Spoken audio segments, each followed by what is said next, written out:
Greetings from Geojit Financial.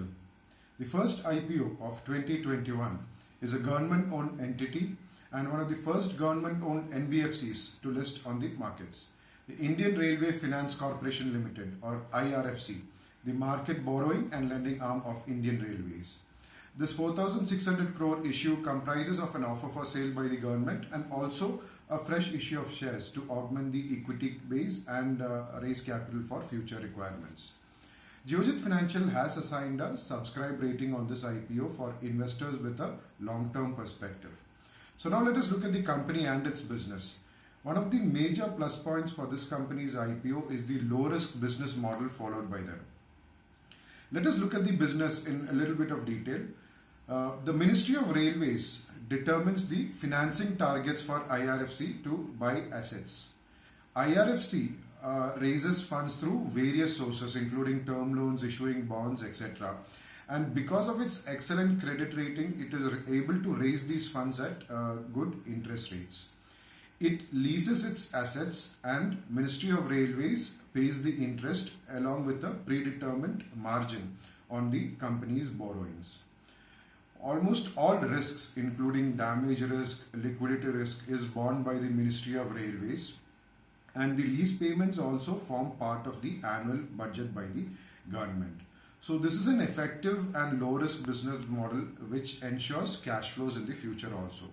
The asset liability management is also well structured. As mentioned earlier, liquidity risk or repayment risk is borne by the Ministry of Railways under the standard lease agreement, and it is bound to make advances on any cash shortfalls.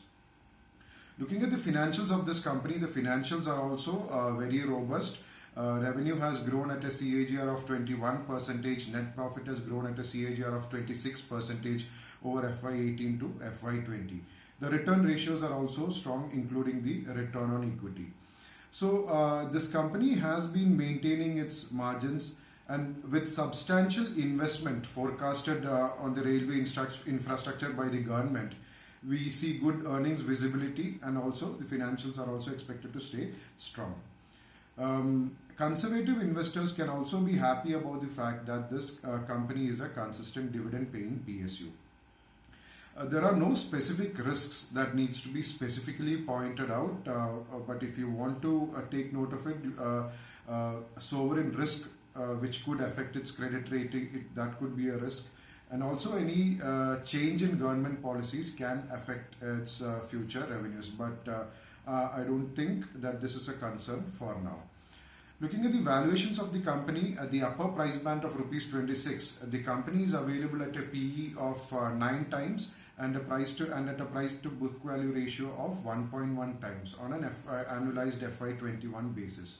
So although we do not have exact peers for comparison, we feel the valuations look attractive for this IPO.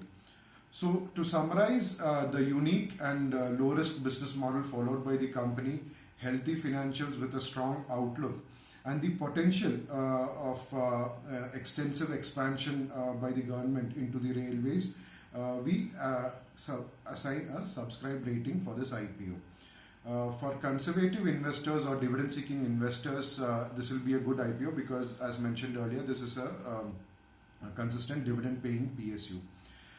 We do not expect major listing gains like in the previous IPO issues, but long-term investors can consider this IPO for their investment. For more details, you can access the detailed IPO note published by Geojit Research. Thank you and happy investing.